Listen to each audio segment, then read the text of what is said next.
qui est bien dans ce musée, c'est que...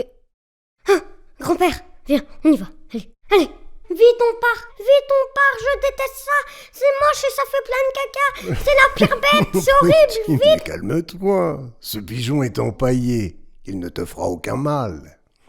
C'est un magnifique pigeon voyageur. Il a vécu des aventures incroyables pendant le siège de Paris en 1870. Lorsque Paris était occupé par les ennemis prussiens, on ne pouvait plus rentrer ni sortir de la capitale et on ne pouvait plus communiquer avec l'extérieur. Alors, on envoyait discrètement des pigeons de la province vers Paris. Ils cachaient de petits messages minuscules dans leur queue. Je te dis, ces pigeons, ce sont de vrais aventuriers. C'est bien mignon, mais comment ils savaient où ils devaient se poser? Eh bien, ils volaient jusqu'à leur pigeonnier parisien d'origine, là où ils avaient été élevés. Les oiseaux sont très doués pour retrouver leur chemin, notamment les pigeons. Et du coup, là, une personne récupérait le message enfoui dans leurs plumes. Non, allez, je déteste cet animal. Plus de pigeons. Berk, on arrête de parler de cet animal, on part d'ici. Mais, Nino, mais attends! Allez, dépêche-toi, grand-père, on rentre à la maison. Vite, je te tiens, on descend à l'accueil. Ben, vous partez déjà ? Ah oui, désolé, mais c'était horrible. Il y avait un pigeon mort, moi je peux pas voir ça là.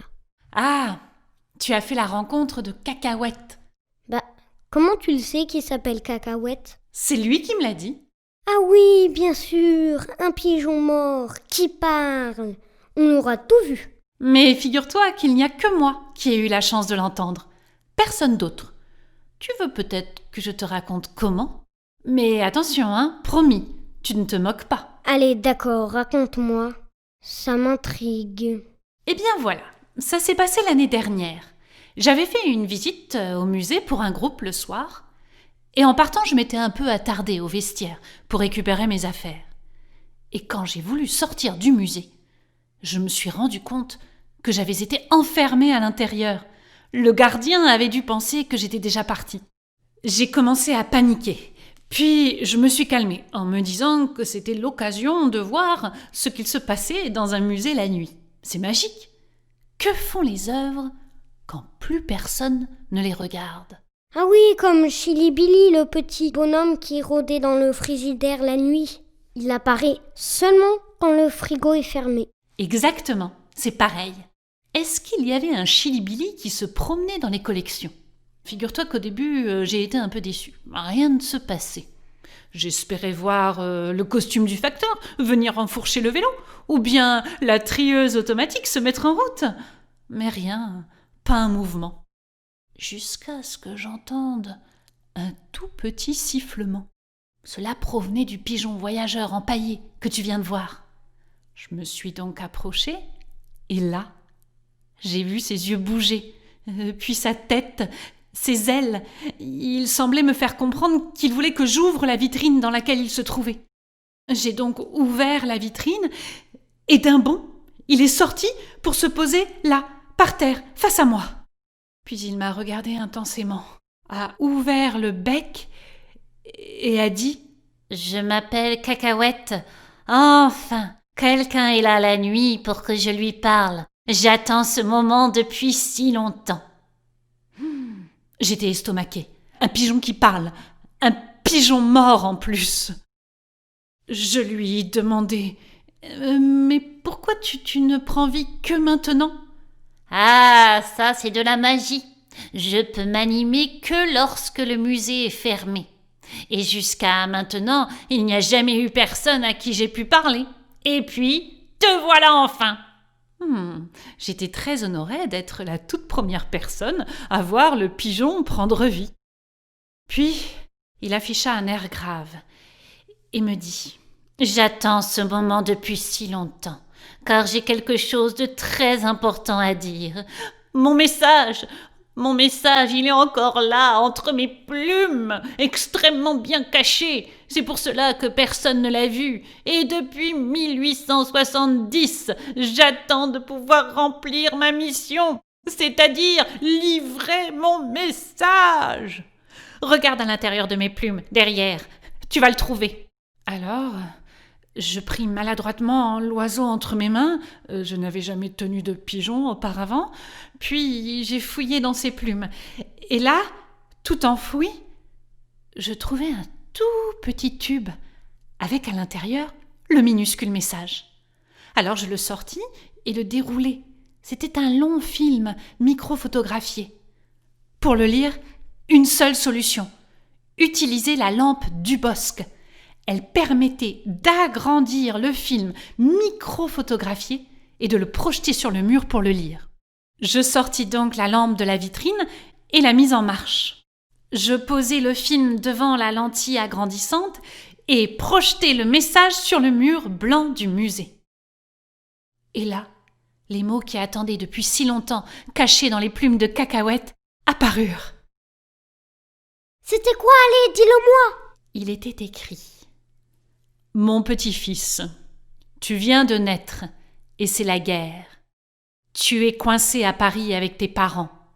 Vous n'avez plus le droit de sortir. Ce sont les Prussiens qui ont envahi la ville.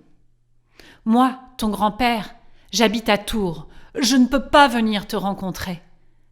Mais je pense fort à toi. Peut-être qu'on ne se verra jamais. Alors, je t'envoie ce message par pigeon voyageur, le meilleur volatile. Il s'appelle Cacahuète et je sais qu'il te livrera ce message. On peut compter sur lui. Je voulais donc te dire que j'ai caché pour toi un trésor avec des lingots d'or à l'intérieur. Il est tout au fond de mon jardin, enterré au pied du pommier. Tu pourras aller le chercher quand tu seras plus grand. C'est mon cadeau pour toi, petit être, qui voit le jour dans un drôle de monde où les hommes se font la guerre. Je t'embrasse de tout mon cœur, ton grand-père chéri, Alexis Duval. Mais c'est trop tard. J'en crois pas mes oreilles. C'est il y a plus de 100 ans au moins. Le petit bébé n'existe plus. C'est horrible. Attends, Nino, l'histoire ne s'arrête pas là. Une fois que j'ai pu lire ce message, Cacahuète m'a dit « Il faut que tu fasses quelque chose, au moins pour les petits enfants de ce bébé à qui le grand-père donnait le trésor. Ça appartient à leur famille, il faut qu'ils le trouvent. Fais-le pour moi, Camille, j'ai promis au grand-père. » Alors, le lendemain, une fois que j'avais réussi à sortir du musée, j'ai mené mon enquête. Bon, je te passe les détails, mais ça m'a pris des semaines à retrouver la trace des descendants de la famille d'Alexis Duval.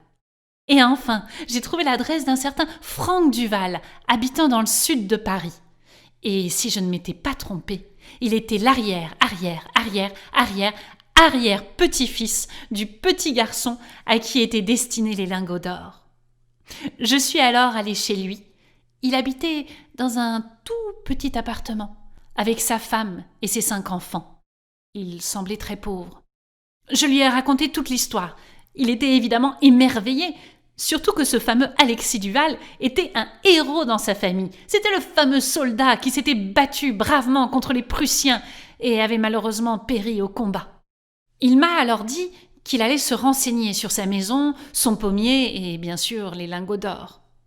Je lui ai informé que ces lingots lui revenaient, car il était le dernier descendant d'Alexis. Et figure-toi, Nino, que 2 mois après, j'ai reçu une lettre de Franck me disant qu'il avait réussi à retrouver le pommier à Tours. Il appartenait à une grande propriété et qu'il avait retrouvé le trésor avec les lingots d'or à l'intérieur. C'est incroyable! Depuis, il a pu acheter une grande maison pour sa femme et ses 5 enfants. Il a même planté un pommier au fond du jardin. Une nuit, je suis restée exprès enfermée au musée pour annoncer cette belle nouvelle à Cacahuète. Il avait accompli sa mission.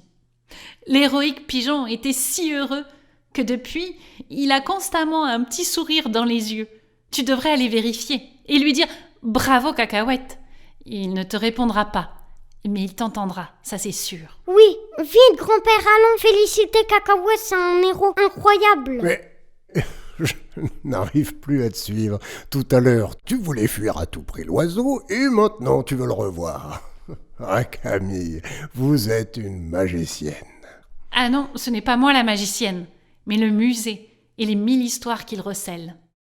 Dis grand-père, Toi aussi, tu m'as caché quelques pièces d'or dans ton jardin? Quelques petits lingots d'or pour moi aussi? Écoute, c'est-à-dire, tu sais, ma collection de timbres, ça, c'est déjà un vrai trésor. T'as raison. Puis moi, j'ai la chance d'être avec toi, grand-père. Oh, il va me faire pleurer. Il va me faire pleurer, le petit. Allez, je vous laisse aller féliciter Cacahuète. Et puis surtout, dites-lui bonjour de ma part.